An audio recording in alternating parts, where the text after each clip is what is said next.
Lottery നികുതി വെട്ടിപ്പിനെതിരെ കർശന പരിശോധന ആരംഭിക്കുമെന്ന് ധനമന്ത്രി തോമസ് ഐസക് ന്യൂസ് 18നോട്. ഇതര സംസ്ഥാന ലോട്ടറി വിൽപ്പന നീക്കം തടയും. കള്ളത്തരവും നികുതി വെട്ടിപ്പും നടത്താതെ ഇതര സംസ്ഥാന ലോട്ടറി ലാഭകരമാവില്ല. അവധിക്ക് ശേഷം കോടതി തുറക്കുമ്പോൾ അപ്പീൽ നൽകുമെന്നും ഐസക് വ്യക്തമാക്കി. ഈ മാഫിയെ സഹായിക്കാൻ വേണ്ടിയിട്ട് ബിജെപി സർക്കാർ ചെയ്തതാണ്. അതിനെക്കുറിച്ച് ഞാൻ ഒരു സംശയമില്ല. അവധി കഴിഞ്ഞ് വരുമ്പോൾ നമ്മൾ സ്റ്റേ പെറ്റീഷൻ കൊടുക്കും, റിട്ട് പെറ്റീഷൻ കൊടുക്കും. അറിയാതെ ഇവിടെ കച്ചവടം നടത്താൻ പോയാൽ ഒരു സംശയവും വേണ്ട, നടപടി ഉണ്ടാവും. കള്ളത്തരവും നികുതി വെട്ടിപ്പും നടത്താതെ ലോട്ടറി അവർക്ക് ലാഭകരമാക്കാൻ പറ്റില്ല. നികുതി വെട്ടിച്ചുകൊണ്ടല്ലാതെ ഇന്നും അവർക്ക് കേരളത്തിൽ ഇത് ലോട്ടറി ലാഭകരമായിട്ട് നമ്മളോട് മത്സരിച്ച് നടത്താൻ പറ്റത്തില്ല. അപ്പം ഞങ്ങളുടെ നികുതി വകുപ്പ് വളരെ ശക്തമായ നിലപാട് സ്വീകരിക്കും. അത് പരിശോധന കാര്യങ്ങൾ അവർക്ക് നികുതി വെട്ടിക്കാതെ ആകർഷകമായ ഓഫർ കൊടുക്കാൻ പറ്റത്തില്ല. എന്ത് ഓഫർ വെച്ചാലും അതിനെ കേരള സർക്കാരും മാച്ച് ചെയ്യും. അപ്പം അതുകൊണ്ട് നികുതി വെട്ടിക്കുന്നതിന് ഞങ്ങൾ പിടിക്കാൻ പോകും. രണ്ട്, വാട്സാപ്പ് ഗ്രൂപ്പിൽ ചേർന്നുകൊണ്ടൊന്നും പ്രശ്നമില്ല. പക്ഷെ ലോട്ടറി ടിക്കറ്റ് എന്നെടുക്കണോ അന്ന് അവരുടെ ഏജൻസി റദ്ദാക്കപ്പെടും. ബിനാമിയാണെങ്കിലും റദ്ദാക്കപ്പെടും.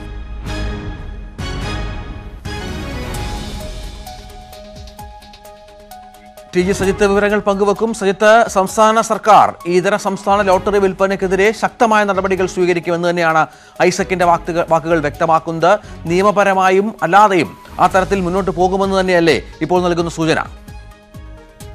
തീർച്ചയായും രഞ്ജിത്ത്, തോമസ് ഐസക് അതാണ് മുന്നോട്ട് വയ്ക്കുന്നത്. കാരണം നിയമപരമായ അന്യസംസ്ഥാന ലോട്ടറി ചേർക്കുന്നതിനോടൊപ്പം മറ്റു മാർഗങ്ങളിലേക്കും സർക്കാർ കടക്കുന്നുവെന്നാണ് ഇപ്പോഴത്തെ നീക്കത്തിന്റെ പ്രധാനപ്പെട്ട പ്രത്യേകത. അതായത് കോടതി അവധിയാണിപ്പോൾ. കോടതി അവധിക്ക് ശേഷം ചേരുമ്പോൾ ഡിവിഷൻ ബെഞ്ചിൽ സർക്കാർ അപ്പീൽ നൽകും. ഇപ്പോൾ സിംഗിൾ ബജറ്റ് വിധിക്കെതിരെ അപ്പീൽ നൽകും.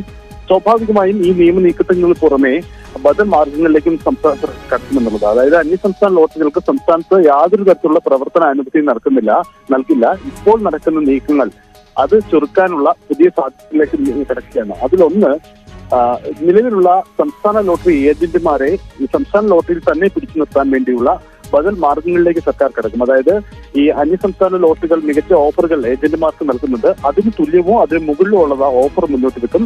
നിലവിലെ ഏജന്റുമാർ വളരെ മാതൃകാപരമായ നിലപാട് സ്വീകരിച്ചിട്ടുണ്ട് അന്യസംസ്ഥാന ലോട്ടറികളെ തടയുന്നതിന് വേണ്ടി. ആ നിലപാട് തന്നെ തുടരുന്നതിന് വേണ്ടിയുള്ള നീക്കമുണ്ടാവും. പക്ഷേ ചിലരുടെ ഭാഗത്തു നിന്നെങ്കിലും മറിച്ചൊരു നീക്കം സർക്കാർ പ്രതീക്ഷിക്കുന്നുണ്ട്. ഇതിന്റെ ഭാഗമായിട്ടാണ് അത്തരം ആരെങ്കിലും നീക്കം നടത്തിയാൽ സംസ്ഥാന ലോട്ടറിയുടെ ഏജൻസി അത്തരക്കാരുടെ റദ്ദ് ചെയ്യും. ഈ ബിനാമി പേരുകളിലും അത്തരം ഏജൻസികൾ എടുക്കാൻ ശ്രമം നടത്തിയാൽ അതിൽ കർശന നടപടി ഉണ്ടാകുമെന്നാണ് ഐസക് വ്യക്തമാക്കുന്ന ഒരു കാര്യം. മറ്റൊരു പ്രധാന നീക്കം സംസ്ഥാന സർക്കാർ ലക്ഷ്യമിടുന്നത് നികുതി വെട്ടിപ്പിന്റെ പരിശോധനയാണ്. അതായത് അന്യസംസ്ഥാന ലോട്ടറി കാലങ്ങളിൽ സംസ്ഥാനത്ത് നികുതി വെട്ടിപ്പ് നടത്താറുണ്ട്. വീണ്ടും അവർ തിരിച്ചു വരുമ്പോൾ നികുതി വെട്ടിപ്പ് തന്നെയാണ് ലക്ഷ്യം. അതായത് നികുതി വെട്ടിപ്പ് നടത്താതെ സംസ്ഥാനത്ത് ലാഭകരമായി അവർക്ക് നടത്താൻ കഴിയില്ല. അപ്പൊ ഈ നികുതി വെട്ടിപ്പ് തടയുന്നതിന് വേണ്ടിയുള്ള കർശന പരിശോധനകളടക്കം ഉറപ്പുവരുത്തുമെന്നാണ് തോമസ് ഐസക് വ്യക്തമാക്കുന്നത്. ശരി സജിത്ത്.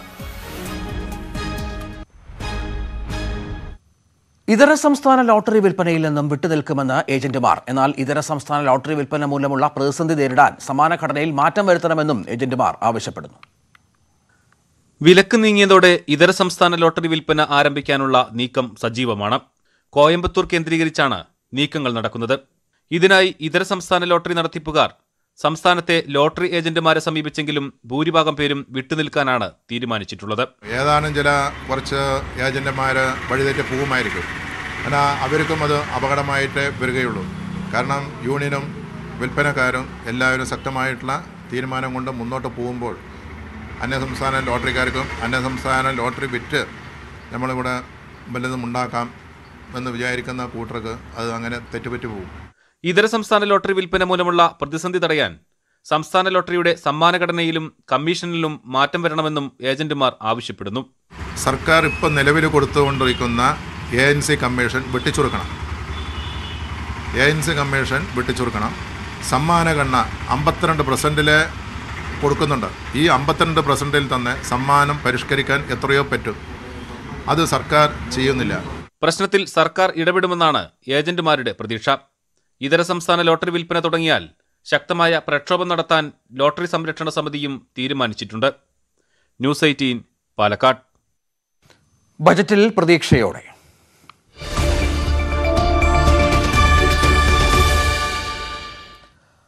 ബജറ്റ് അവതരണത്തിനായുള്ള നിയമസഭാ സമ്മേളനത്തിന് ഈ മാസം 8-ന് തുടക്കമാവുകയാണ്. എന്നാൽ ചടങ്ങിന് വേണ്ടി മാത്രം അവതരിപ്പിക്കുന്ന ബജറ്റിൽ വലുതായൊന്നും പ്രതീക്ഷിക്കാനില്ല എന്നാണ് ഒരു വിഭാഗം ധനകാര്യ വിദഗ്ധരുടെ അഭിപ്രായം. എന്നാൽ മുന്നോട്ടു പോകാനുള്ള ദിശാസൂചികയായിരിക്കും ബജറ്റെന്ന് മറ്റൊരു വിഭാഗവും പ്രതീക്ഷ പങ്കുവെക്കുന്നു. ആസന്നമായ നിയമസഭാ തെരഞ്ഞെടുപ്പിന് മുന്നോടിയായി പേരിനു വേണ്ടി മാത്രമുള്ള ബജറ്റാണിതെന്നാണ് പൊതുവായി വിലയിരുത്തപ്പെടുന്നത്. അതുകൊണ്ട് തന്നെ ഒരു നയരൂപീകരണമോ മറ്റെന്തെങ്കിലും നിർണായക തീരുമാനങ്ങളോ ഇതിൽ ഉണ്ടാകില്ലെന്നാണ് അനുമാനം. സംസ്ഥാനത്തിന്റെ രൂക്ഷമായ കടക്കണി 2 വർഷത്തിനപ്പുറം ഏതു സർക്കാരിനെയും പ്രതികൂലമായി ബാധിക്കുമെന്ന് തമിഴ്നാട് മുൻ ചീഫ് സെക്രട്ടറിയും സാമ്പത്തിക വിദഗ്ധനുമായ PC സിറിയക് ചൂണ്ടിക്കാട്ടുന്നു. കിഫ്ബി കൊണ്ട് വരുമാനം ലഭിക്കുന്ന പദ്ധതികൾ നടപ്പാക്കാൻ കഴിഞ്ഞിട്ടില്ലെന്നും അദ്ദേഹം വിലയിരുത്തുന്നു. പക്ഷെ ഒരു സാധ്യതയും ഇല്ലാത്ത കുറേ പദ്ധതികളും ഇത് ചേർത്തിട്ടുണ്ട്. അപ്പം ഈ ഒരു സാഹചര്യത്തിൽ കിഫ്ബി പോലെയുള്ള ഒരു സംവിധാനത്തെ ആശ്രയിച്ചുകൊണ്ട് മാത്രം നമ്മുടെ രാജ്യത്തെ പദ്ധതി നടത്തിപ്പുമായിട്ട് മുമ്പോട്ട് പോകാൻ പറ്റില്ല. അപ്പം നിർണായകമായ ഒരു മാറ്റം നമ്മുടെ ഭരണത്തിലുണ്ടാകേണ്ടിയിരിക്കുന്നു. അതേസമയം വരാനിരിക്കുന്ന സർക്കാരുകൾക്കും ദിശാസൂചികയായ പല നിർദ്ദേശങ്ങളും ബജറ്റിൽ ഉണ്ടാകുമെന്നാണ് മറ്റൊരു വാദമുഖം. സർക്കാരിന്റെ ക്ഷേമകാര്യ പ്രവർത്തനങ്ങൾക്ക് ചില നിയന്ത്രണങ്ങൾ ഏർപ്പെടുത്തേണ്ടി വരുമെന്നും ഇവർ പറയുന്നു. പലർക്കും അനർഹരായ പലർക്കും കിറ്റ് കൊടുത്തത് ഒഴിവാക്കേണ്ടതായിരുന്നു. അത് ഇനി തുടർന്നുള്ള മാസങ്ങളിലെങ്കിലും ഇനി കിറ്റ് കൊടുക്കുമ്പോഴോ അല്ലെങ്കിൽ തുടർന്നുള്ള ഒരു വെൽഫെയർ മെഷേഴ്സിന്റെ പരിപാടികൾ എടുക്കുമ്പോഴോ സർക്കാരിന്റെ ചെലവ് നിയന്ത്രിക്കുന്നതിന് അനർഹരെ ഒഴിവാക്കിക്കൊണ്ടിട്ടുള്ള ഒരു കിറ്റ് വിതരണം, ഭക്ഷ്യ കിറ്റ് വിതരണം നടപ്പിലാക്കാനുള്ള ഒരു ശ്രമം ഗവൺമെന്റ് ഗൗരവപൂർവ്വം ചിന്തിക്കേണ്ടതാണെന്ന് എനിക്ക് തോന്നുന്നു. ഇപ്പോഴുള്ള സാമ്പത്തിക പ്രതിസന്ധികൾ കഴിഞ്ഞ 5 വർഷങ്ങൾക്കിടയിൽ പ്രളയവും കോവിഡുമെല്ലാം ചേർന്ന് രൂപപ്പെടുത്തിയതാണെന്ന് സാമ്പത്തിക രംഗത്തുള്ളവർ വിലയിരുത്തുന്നു. എന്നാൽ സാമ്പത്തിക ഉത്തേജക നടപടികളിലൂടെ ഇതിനെ മറികടക്കാൻ കേരളത്തിന് കഴിയുമെന്നും ഇവർ പറയുന്നു. ന്യൂസ് 18 കൊച്ചി. രാജ്യത്ത് കോവിഡ് വാക്സിനുകളുടെ അടിയന്തര ഉപയോഗത്തിന് ഇന്ന് അനുമതി നൽകിയേക്കും. രാവിലെ 11 മണിക്ക് drugs controller general of India ഇത് സംബന്ധിച്ച് പ്രഖ്യാപനം നടത്തും. കോവിഷീൽഡിനും കോവാക്സിനും അനുമതി നൽകാനാണ് സാധ്യത. ബുധനാഴ്ച മുതൽ വാക്സിൻ വിതരണം ആരംഭിക്കും. KP അഭിലാഷ് ചേരുന്നു. അഭിലാഷ്, 11 മണിക്ക് മാധ്യമങ്ങളെ കാണുന്നുണ്ട്. അനുമതി ഇന്ന് തന്നെ ഉണ്ടാകുമെന്ന് പ്രതീക്ഷിക്കാം. ഒപ്പം ബുധനാഴ്ച വിതരണം തുടങ്ങാനാണോ ഇപ്പോൾ പരിപാടി? നിലവിൽ ലഭിക്കുന്ന സൂചനകൾ അനുസരിച്ച് രാജ്യം തന്നെ കാത്തിരിക്കുന്ന ഏറ്റവും പ്രധാനപ്പെട്ട ഒരു പ്രഖ്യാപനം drug control general of India ഇന്ന് 11 മണിക്ക് നടത്തുന്ന വാർത്താ സമ്മേളനത്തിൽ പ്രഖ്യാപിക്കുമെന്ന് തന്നെയാണ് പ്രതീക്ഷിക്കുന്നത്. പ്രത്യേകിച്ച് ഓക്സ്ഫോർഡ് യൂണിവേഴ്സിറ്റിയും ആസ്ട്രാസെനക്കയും ചേർന്നുകൊണ്ട് വികസിപ്പിച്ചെടുത്തിട്ടുള്ള പൂനെ സിറം ഇൻസ്റ്റിറ്റ്യൂട്ട് ഉൽപ്പാദിപ്പിക്കുന്ന കോവിഷീൽഡ്, ഭാരത് ബയോടെക്കിന്റെ കോവാക്സിൻ, ഈ 2 വാക്സിനുകൾക്ക് അനുമതി നൽകണമെന്നാണ് എക്സ്പെർട്ട് കമ്മിറ്റി ശുപാർശ ചെയ്തിരിക്കുന്നത്. ഈ ശുപാർശ drug general controller of India അംഗീകരിക്കും എന്ന് തന്നെയാണ് ഇപ്പോൾ ലഭിക്കുന്ന സൂചനകൾ. അങ്ങനെയെങ്കിൽ ബുധനാഴ്ചയോടുകൂടി തന്നെ വാക്സിൻ വിതരണം ആരംഭിക്കുന്നതിനുള്ള നടപടിക്രമങ്ങൾ ആരംഭിക്കും. സിറം ഇൻസ്റ്റിറ്റ്യൂട്ടും അതോടൊപ്പം തന്നെ ഭാരത് ബയോടെക്കും വ്യക്തമാക്കിയിട്ടുള്ളത് പ്രാഥമിക ഘട്ടത്തിൽ വിതരണത്തിന് ആവശ്യമായ വാക്സിൻ ഡോസുകൾ അവർ ഇപ്പോൾ തന്നെ ശേഖരിച്ചു വെച്ചിട്ടുണ്ട് എന്നുള്ളതാണ്. അതിൽ നിന്ന് നമുക്ക് എത്രയും പെട്ടെന്ന്, അതായത് ഈ അനുമതി ലഭിച്ചു കഴിഞ്ഞാൽ എത്രയും പെട്ടെന്ന് വിതരണം ആരംഭിക്കും എന്ന കാര്യം വ്യക്തമാണ്. ഔദ്യോഗികമായ ഒരു പ്രഖ്യാപനത്തിന് വേണ്ടിയാണ് കാത്തിരിക്കുന്നത്. അതോടൊപ്പം തന്നെ മറ്റ് വാക്സിൻ ഉൽപാദകരുടെ പരീക്ഷണങ്ങളും പുരോഗമിക്കുന്നുമുണ്ട്. ട്രയൽ റൺ ഉൾപ്പെടെയുള്ള കാര്യങ്ങൾ മുന്നോട്ട് കൊണ്ടുപോകണമെന്ന തരത്തിലുള്ള നിർദ്ദേശവും വിദഗ്ധ സമിതി മുന്നോട്ട് വെച്ചിട്ടുണ്ട്. ഒരുപക്ഷെ ഈ 2 വാക്സിനുകൾക്ക് പിന്നാലെ തന്നെ കൂടുതൽ വാക്സിനുകൾക്ക് അനുമതി ലഭിക്കുകയും അങ്ങനെ എത്രയും പെട്ടെന്ന് തന്നെ വാക്സിൻ വിതരണം സുഗമമാക്കുക, കൂടുതൽ കാര്യക്ഷമമാക്കുക എന്നതിലേക്ക് കേന്ദ്ര സർക്കാർ കടക്കുവാനുള്ള സാധ്യതയാണ് കാണുന്നത്. ശരി, KP അഭിലാഷ് വിവരങ്ങൾ പങ്കുവച്ചു. 10 കോടിയിലേറെ പേർക്ക് വാക്സിൻ നൽകി കോവിഡ് വാക്സിനേഷനിൽ മുന്നേറ്റവുമായി ഇസ്രായേൽ. ആദ്യഘട്ടത്തിൽ 60 വയസ്സിന് മുകളിലുള്ളവർക്കെല്ലാം വാക്സിനേഷൻ പൂർത്തിയാക്കാനാണ് ശ്രമം. ഫൈസറിന് പിന്നാലെ മോഡേണയുടെ വാക്സിനും അടുത്ത ആഴ്ച മുതൽ ഇസ്രായേൽ ഉപയോഗിച്ചു തുടങ്ങും. ലോകത്ത് കോവിഡ് ബാധിതർ 8.5 കോടിയിലേക്കും മരണം 18 ലക്ഷത്തിലേക്കും അടുക്കുകയാണ്. ബ്രിട്ടനിൽ വൈറസിന്റെ പുതിയ വകഭേദം വേഗത്തിൽ പടരുന്നതിനാൽ എല്ലാ ആശുപത്രികളും കോവിഡ് രോഗികളെ സ്വീകരിക്കാൻ സജ്ജമാകാൻ ആരോഗ്യ വിഭാഗം നിർദ്ദേശിച്ചു. കർഷകരും കേന്ദ്ര സർക്കാരുമായുള്ള നിർണായക ചർച്ച നാളെ. ഡിസംബർ 30 നടത്തിയ ചർച്ചയിൽ വൈദ്യുതി ഭേദഗതി ബിൽ 2020 കരട് പിൻവലിക്കാനും കാർഷിക അവശിഷ്ടം കത്തിക്കുന്നത് നിയന്ത്രിക്കുന്ന വായു മലിനീകരണ ഓർഡിനൻസിൽ മാറ്റം വരുത്താനും കേന്ദ്രം സമ്മതിച്ചിരുന്നു. എന്നാൽ കാർഷിക പരിഷ്കരണ നിയമങ്ങൾ പിൻവലിക്കാനാവില്ലെന്ന് കേന്ദ്രം ആവർത്തിച്ചു. നിയമം പരിശോധിക്കാൻ പ്രത്യേക സമിതി രൂപീകരിക്കാനും കേന്ദ്ര നിലപാട്. താങ്ങുവില നിയമപരമാക്കാനാവില്ലെന്നും കേന്ദ്രം വ്യക്തമാക്കി. എന്നാൽ നിയമം പിൻവലിക്കണമെന്ന നിലപാടിൽ ഉറച്ചു നിൽക്കുകയാണ് കർഷക സംഘടനകൾ.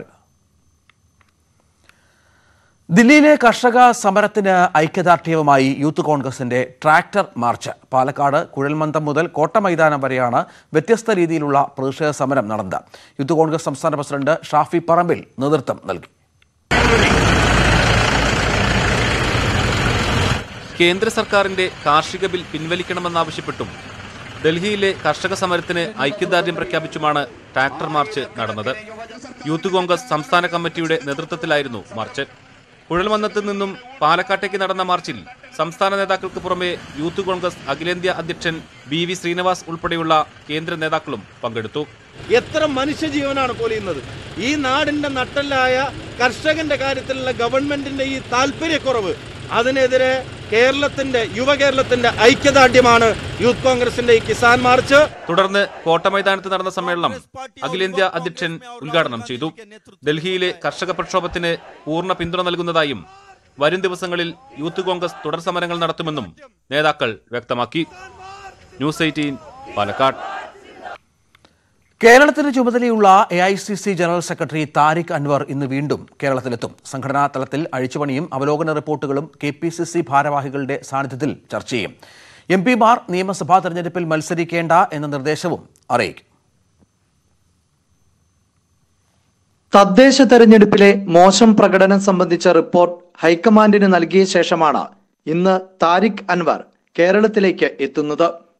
നിയമസഭാ തെരഞ്ഞെടുപ്പിന് മുമ്പ് പാർട്ടി നേതൃത്വത്തിൽ അഴിച്ചുപണി ഗുണം ചെയ്യില്ലെന്നാണ് ഹൈക്കമാൻഡ് വിലയിരുത്തൽ. എന്നാൽ പ്രവർത്തനക്ഷമമല്ലെന്ന് കണ്ടെത്തിയ DCC അധ്യക്ഷന്മാരെ മാറ്റുന്നതും താഴെത്തട്ടിലെ അഴിച്ചുപണിയിലും തീരുമാനമുണ്ടാകും. ഇരട്ടപ്പദവി വഹിക്കുന്ന പാലക്കാട്, വയനാട്, എറണാകുളം ജില്ലകളിലെ DCC അധ്യക്ഷന്മാരെ മാറ്റുമെന്നാണ് സൂചന.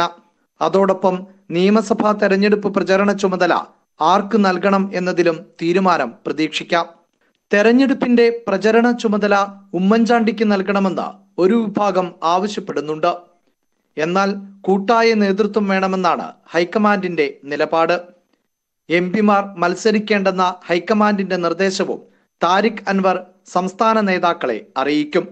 നിയമസഭാ തെരഞ്ഞെടുപ്പിന് മാസങ്ങൾ മാത്രം ശേഷിക്കെ സംസ്ഥാന നേതൃത്വത്തിൽ മാറ്റമുണ്ടാകുമെന്ന അഭ്യൂഹങ്ങൾ തള്ളിക്കളഞ്ഞിരിക്കുകയാണ് ഹൈക്കമാൻഡ്. എന്നാൽ DCC തലം വരെ അഴിച്ചുപണിയുണ്ടാകുമെന്നും ദേശീയ നേതൃത്വം വ്യക്തമാക്കുന്നു. AICC ആസ്ഥാനത്ത് നിന്നും ക്യാമറമാൻ ബിനു ബേസിലിനൊപ്പം KP Abhilash, news 18 Delhi. Youth Congress സംസ്ഥാന ക്യാമ്പ് മലമ്പുഴയിൽ തുടങ്ങി. സംസ്ഥാന നേതൃത്വത്തിന് പുറമെ ജില്ലാ പ്രസിഡന്റുമാരും ക്യാമ്പിൽ പങ്കെടുക്കും. യൂത്ത് കോൺഗ്രസിന്റെ വാർഷിക പ്രവർത്തന പരിപാടികൾ ചർച്ച ചെയ്യാനാണ് ക്യാമ്പ് സംഘടിപ്പിക്കുന്നത്. സംസ്ഥാന സർക്കാരിനെതിരെയുള്ള പ്രക്ഷോഭ പരിപാടികൾ ക്യാമ്പിൽ ചർച്ച ചെയ്ത് തീരുമാനിക്കും. യൂത്ത് കോൺഗ്രസ് ദേശീയ അധ്യക്ഷൻ BV ശ്രീനിവാസിന്റെ സാന്നിധ്യത്തിലാണ് ക്യാമ്പ് നടക്കുന്നത്. ഈഴവ നായർ സമുദായങ്ങൾക്കിടയിൽ BJPയുടെ സ്വാധീനം വർദ്ധിക്കുന്നുവെന്ന് CPM. എന്നാൽ സ്ഥിരമായതോ ആശങ്കപ്പെടുത്തുന്നതോ ആയ വളർച്ച BJPക്കില്ല. ജമാഅത്തെ ഇസ്ലാമിയോടുള്ള കടുത്ത എതിർപ്പ് തദ്ദേശ തെരഞ്ഞെടുപ്പിൽ ഇടതുമുന്നണിക്ക് ഗുണം ചെയ്തെന്നും CPM സംസ്ഥാന സമിതി വിലയിരുത്തി. BJP സ്വാധീനം വർദ്ധിപ്പിക്കുന്നുണ്ടെങ്കിലും സ്ഥിരവും ക്രമാനുഗതവുമായ വളർച്ചയുണ്ടാക്കാൻ അവർക്ക് കഴിയുന്നില്ലെന്നാണ് CPM വിലയിരുത്തൽ. BJPയുടെ വോട്ട് വിഹിതത്തിൽ 2015 അപേക്ഷിച്ച് വലിയ വർധനയില്ല. ചില പ്രദേശങ്ങളിലും സമുദായങ്ങൾക്കിടയിലും മാത്രമാണ് മുന്നേറ്റം. ഇടുക്കിയിലെ ചില മേഖലകളിലെ BJPയുടെ നേട്ടത്തിൽ BDJSനും പങ്കുണ്ട്. കോൺഗ്രസ് ക്ഷീണിച്ചതാണ് BJPക്ക് നേട്ടമാകുന്നതെന്നും CPM വിലയിരുത്തി. മുന്നാക്ക സംവരണം നടപ്പിലാക്കിയിട്ടും NSS കൂടുതലകന്നു. എന്നാൽ പന്തളത്തെ BJP മുന്നേറ്റത്തിന് കാരണം NSS നിലപാടിനേക്കാൾ ഉപരി CPMലെ പ്രശ്നങ്ങളാണ്. ഇതുൾപ്പെടെയുള്ള ഉൾപാർട്ടി പ്രശ്നങ്ങളിൽ സംസ്ഥാന നേതൃത്വത്തിന്റെ ഗൗരവപരമായ ഇടപെടൽ വേണമെന്നും അഭിപ്രായമുയർന്നു. മുസ്ലിം ക്രിസ്ത്യൻ ന്യൂനപക്ഷങ്ങളുമായുള്ള ബന്ധം മെച്ചപ്പെട്ടു. ജമാഅത്തെ ഇസ്ലാമി മുസ്ലിം ലീഗ് കൂട്ടുകെട്ട് മതേതര വോട്ടുകൾ ഇടതിന് അനുകൂലമാക്കി. ഇത് ക്രൈസ്തവ സഭകൾക്കിടയിൽ ആശങ്ക സൃഷ്ടിച്ചത് മുന്നണിക്ക് ഗുണം ചെയ്തു. ആലപ്പുഴയിലെ സംഘടനാ വിഷയങ്ങളിൽ ഇന്ന് വിശദമായ ചർച്ച നടത്തും. ന്യൂസ് 18 തിരുവനന്തപുരം. തദ്ദേശ സ്വയംഭരണ തെരഞ്ഞെടുപ്പിന് ശേഷം JSSൽ ഭിന്നത രൂക്ഷം. തെരഞ്ഞെടുപ്പിൽ UDF സ്ഥാനാർത്ഥികളായി രാജൻ ബാബു വിഭാഗം മത്സരിച്ചുവെന്ന് ചൂണ്ടിക്കാട്ടി ഒരു വിഭാഗം രാജൻ ബാബുവിനെ പുറത്താക്കി സർക്കുലർ ഇറക്കി. എന്നാൽ JSSൽ നിന്ന് പുറത്താക്കിയവരാണ് സർക്കുലറിന് പിന്നിലെന്ന് യഥാർത്ഥ JSS തങ്ങളാണെന്നും രാജൻ ബാബു പറഞ്ഞു. തദ്ദേശ സ്വയംഭരണ തെരഞ്ഞെടുപ്പിൽ ഇടുക്കിയിലും കാസർഗോഡും കൊല്ലത്തും രാജൻ ബാബു വിഭാഗത്തിലെ ജില്ലാ ഭാരവാഹികൾ തന്നെ UDFുമായി ചേർന്ന് മത്സരിച്ചുവെന്ന് ചൂണ്ടിക്കാട്ടിയാണ് പുറത്താക്കൽ. പിന്നോക്ക വികസന കോർപ്പറേഷൻ ചെയർമാൻ TK സുരേഷിന്റെ നേതൃത്വത്തിൽ യോഗം ചേർന്നു. തുടർന്ന് രാജൻ ബാബുവിനെ പുറത്താക്കിയതായി അറിയിക്കുകയും ചെയ്തു. എന്നാൽ ടി കെ സുരേഷിനെ ഗൗരിയമ്മ നേരത്തെ പുറത്താക്കിയതാണെന്ന് രാജൻ ബാബു പറഞ്ഞു. ഗൗരിയമ്മ ഒപ്പിട്ട മിനിറ്റ്സിന്റെ പകർപ്പ് തങ്ങളുടെ കൈവശമുണ്ടെന്നും 14-അംഗ സെന്ററിലെ ആരും കമ്മിറ്റിയിൽ പങ്കെടുത്തിട്ടില്ലെന്ന് രാജൻ ബാബു പ്രതികരിച്ചു. പാർട്ടിയിൽ നിന്ന് പുറത്താക്കിയ പിന്നോക്ക കമ്മീഷൻ ചെയർമാൻ അത് തൂങ്ങിക്കിടക്കാൻ വേണ്ടി നിങ്ങളൊക്കെ UDF പോകുന്നു എന്നും പറഞ്ഞ് എന്ന് കള്ളം പറഞ്ഞ് തൂങ്ങിക്കിടക്കുകയാണ്. മീറ്റിംഗ് വിളിച്ചത് പാർട്ടിയിൽ നിന്ന് സസ്പെൻഡ് ചെയ്ത 4 പേര്, ഷോക്കോസ് നോട്ടീസ് കൊടുത്ത് സമാധാനം ആവശ്യപ്പെട്ടിരിക്കുന്ന 4 പേര്. സുരേഷിനെ പിന്നോക്ക വികസന ചെയർമാൻ സ്ഥാനത്ത് നിന്ന് നീക്കം ചെയ്യണമെന്നാവശ്യപ്പെട്ട് ഗൗരിയമ്മ കോടിയേരിക്ക് കത്ത് നൽകിയിരുന്നു. 9-ന് ആലപ്പുഴയിൽ സംസ്ഥാന സെന്റർ ചേരുമെന്നും രാജൻ ബാബു പറഞ്ഞു. 30, 31 തീയതികളിൽ തിരുവനന്തപുരത്ത് സംസ്ഥാന സമ്മേളനം നടത്തും. ടി കെ സുരേഷിന് പകരം സംസ്ഥാന സെന്റർ അംഗം ശിവാനന്ദനെ പിന്നോക്ക വികസന കോർപ്പറേഷൻ ചെയർമാൻ സ്ഥാനത്തേക്ക് ഗൗരിയമ്മ നിർദ്ദേശിച്ചതോടെയാണ് ഭിന്നത പുറത്തു വന്നത്. എന്നാൽ രാജിവെക്കില്ലെന്ന നിലപാടിലാണ് T K Suresh. News 18 Alappuzha. ഇടവേളയാണ്. കൂടുതൽ വാർത്തകൾക്കും വിശദാംശങ്ങൾക്കും malayalam.news18.com.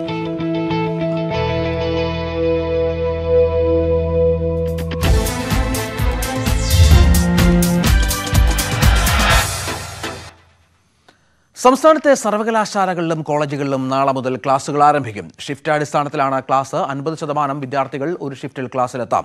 രാവിലെ 8:30 മുതൽ വൈകിട്ട് 5 വരെയാണ് പ്രവർത്തന സമയം. ഓൺലൈൻ ക്ലാസ് സാധ്യമാക്കാത്ത വിഷയങ്ങൾക്കും പ്രാക്ടിക്കൽ ക്ലാസുകൾക്കുമാണ് മുൻഗണന. ട്രാൻസ്ജെൻഡർ സജന ഷാജിക്ക് ഇനി സ്വന്തമായി ഹോട്ടൽ. നടൻ ജയസൂര്യ ഉൾപ്പെടെ ഉള്ളവരുടെ സഹായത്തോടെയാണ് സജനയുടെ ഹോട്ടൽ സംരംഭം.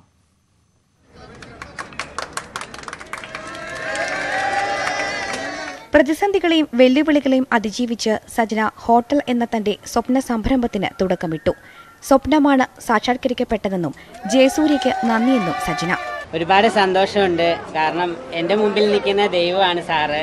ഇപ്പം എല്ലാ പ്രതിസന്ധികൾ വന്നപ്പോഴും മോളെ തളരരുത്, കൂടെയുണ്ട്, പ്രശ്നങ്ങളൊക്കെ നേരിട്ട് മുന്നോട്ട് പോകണം, പറഞ്ഞവരുടെ മുമ്പിൽ തല ഉയർത്തി കാണിച്ചു കൊടുക്കണം എന്നും പറഞ്ഞ് കൂടെ ചേർത്ത് പിടിച്ചതാണ്.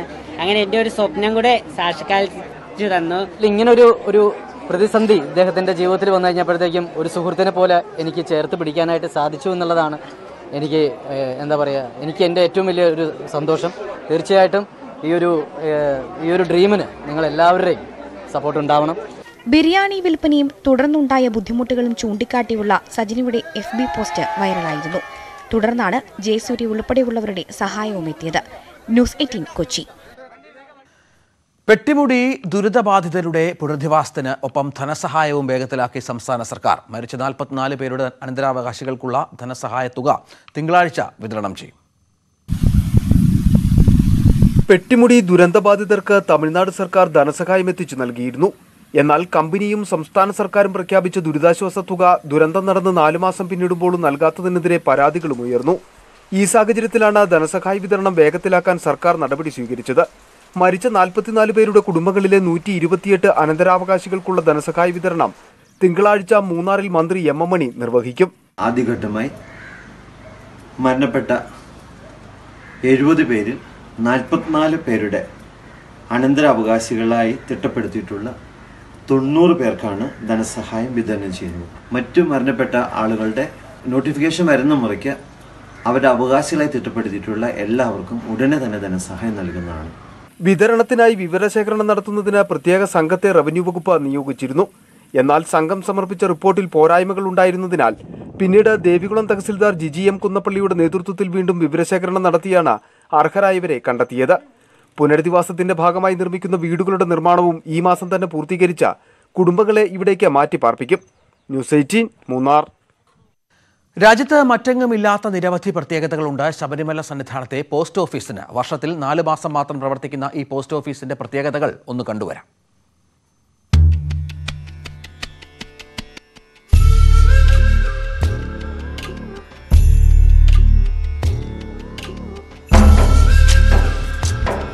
₹300 കൊടുത്താൽ ഇഷ്ടമുള്ള ചിത്രം പതിപ്പിച്ച പോസ്റ്റൽ സ്റ്റാമ്പ്.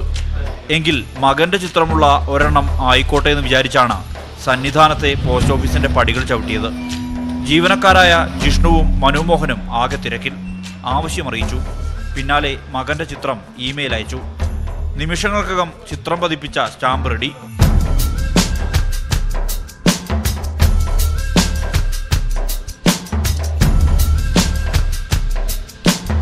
മൈസ്റ്റാമ്പ് എന്ന് പറഞ്ഞു കഴിഞ്ഞാൽ സ്വന്തം ഫോട്ടോ വെച്ച് ആർക്ക് വേണമെങ്കിലും തപാൽ സ്റ്റാമ്പ് പ്രിൻ്റ് ചെയ്യുന്നതിനുള്ള തപാൽ വകുപ്പിൻ്റെ തന്നെ സംവിധാനമാണ് മൈ സ്റ്റാമ്പ് എന്ന് പറയുന്നത്. ഇതിൽ 5 രൂപയുടെ 12 സ്റ്റാമ്പുകളാണ് ഒരു ഷീറ്റിൽ ഉണ്ടാവുക എന്ന് പറയുന്നത്. അപ്പോൾ തപാൽ മൂല്യം അനുസരിച്ച് അത് 60 രൂപയുടെ സ്റ്റാമ്പുകളാണ്. പക്ഷേ സ്വന്തം ഫോട്ടോ വെച്ച് സ്റ്റാമ്പ് പ്രിൻ്റ് ചെയ്യുന്ന ഈ സംവിധാനത്തിന് തപാൽ വകുപ്പിട്ടിരിക്കുന്ന വില എന്ന് പറയുന്നത് 300 രൂപയാണ്. ചിത്രം പതിപ്പിച്ച സ്റ്റാമ്പ് കഴിഞ്ഞാൽ അടുത്തത് അയ്യപ്പനും 18-ാം പടിയുമുള്ള സീലാണ്. ഈ സീൽ പതിപ്പിച്ച പോസ്റ്റ് കാർഡുമായാണ് പലരും മലയിറങ്ങുന്നത്. സന്നിധാനത്തെ ഈ വലിയ ഓർമ്മയ്ക്ക് ചിലവിടേണ്ടി വരുന്നത് വെറും 50 പൈസ മാത്രം.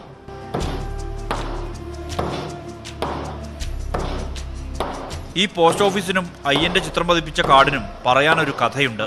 ഈ 2 മാസത്തെ സീസണിൽ മാത്രമാണ് നമുക്ക് ഈ പോസ്റ്റ് ഓഫീസ് ആക്റ്റീവ് ആയിരിക്കുന്നത്. അതുപോലെ തന്നെ ഇവിടുത്തെ പിൻകോഡ് 689713 എന്ന് പറഞ്ഞ ശബരിമലയിലെ പോസ്റ്റൽ പിൻകോഡ്, ആ പിൻകോഡും ഈ ഒരു കാലഘട്ടങ്ങളിൽ മാത്രമേ ഈ നമുക്ക് ഇത് ആക്റ്റീവ് അല്ലെങ്കിൽ വർക്കിംഗ് ആയിരിക്കുകയുള്ളൂ. 1960-ൽ പ്രവർത്തനം ആരംഭിച്ചതാണ് ഈ പോസ്റ്റ് ഓഫീസ്. 1975 മുതൽ അയ്യന്റെ ചിത്രം സീലിൽ ഇടം പിടിച്ചു. വിവാഹം, ഗൃഹപ്രവേശം എന്നിവയ്ക്കുള്ള ക്ഷണക്കത്തുകൾ, നന്ദി അറിയിപ്പുകൾ, മണി ഓർഡർ എന്നിവയൊക്കെ 689 713 എന്ന പിൻകോഡിൽ അയ്യനെ തേടി എത്തുന്നു. എല്ലാം എക്സിക്യൂട്ടീവ് ഓഫീസർക്ക് കൈമാറും. കോവിഡ് സാഹചര്യത്തിൽ 3 ജീവനക്കാരാണ് ഇവിടെയുള്ളത്. ഓരോ ദിവസവും 100 കണക്കിന് കത്തുകൾ മലയിറങ്ങുകയും മല കയറുകയും ചെയ്യുന്നു. ആർട്ടിക്കിൾസ് എല്ലാം മെയിലായി പോയി പമ്പ പോസ്റ്റ് ഓഫീസിൽ ഏൽപ്പിക്കുകയും അവിടെ നിന്ന് വരുന്ന പമ്പ പോസ്റ്റ് ഓഫീസിൽ റിസീവ് ചെയ്യുന്ന മെയിൽ ഞങ്ങൾ എടുത്തുകൊണ്ട് തിരിച്ചുകൊണ്ടിരുന്നത്. കാൽനടയായിട്ട് തന്നെയാണ് പോയി വരുന്നത്. ഞങ്ങൾ 2 പേരുണ്ട്, മാറി മാറി പോയി വരും. ഒരു പോസ്റ്റ് കാർഡ് തപാൽ പെട്ടിയിലേക്കിട്ട് ഏറെ കാലമായിരിക്കുന്നു. പ്രിയപ്പെട്ടവർക്ക് ശബരീശ സന്നിധിയിൽ നിന്ന് കത്തയച്ച് പോസ്റ്റ് ഓഫീസിൽ നിന്ന് മടങ്ങുകയാണ്.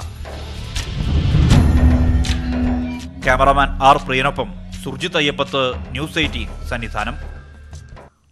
മൂന്നാറിലെത്തുന്ന സഞ്ചാരികൾക്ക് കുറഞ്ഞ ചെലവിൽ തിരക്കില്ലാതെ വിനോദസഞ്ചാര കേന്ദ്രങ്ങൾ ചുറ്റിക്കാണുന്നതിന് സൗകര്യമൊരുക്കി KSRTC. പുതുവത്സര ദിനത്തിലാണ് KSRTC സൈറ്റ് സീയിങ് എന്ന പദ്ധതിക്ക് തുടക്കം കുറിച്ചത്. മൂന്നാറിലെത്തുന്ന സഞ്ചാരികൾക്ക് ഇനി മുതൽ KSRTC ബസ്സിൽ ചുറ്റിക്കറങ്ങി കാഴ്ചകൾ കാണാം. KSRTCയുടെ പുതിയ പദ്ധതിയായ സൈറ്റ് സീയിങ് സർവീസിന് മൂന്നാറിലും തുടക്കമായി. മൂന്നാർ KSRTC ഡിപ്പോയിൽ നിന്നും രാവിലെ 9-ന് പുറപ്പെടുന്ന bus top station, Kundala dam, echo point, Mattupetty, flower garden എന്നിവിടങ്ങളിലെത്തി തിരികെ KSRTC സ്റ്റേഷനിലെത്തും. ഓരോ സ്ഥലത്തും 1 മണിക്കൂർ വീതം ചെലവഴിക്കാവുന്ന രീതിയിലാണ് ക്രമീകരണം. ഭക്ഷണം കഴിക്കുന്നതിനുള്ള സൗകര്യം പ്രത്യേകം ഏർപ്പെടുത്തിയിട്ടുണ്ട്. ഒരാളിൽ നിന്ന് 250 രൂപയാണ് ഈടാക്കുന്നത്.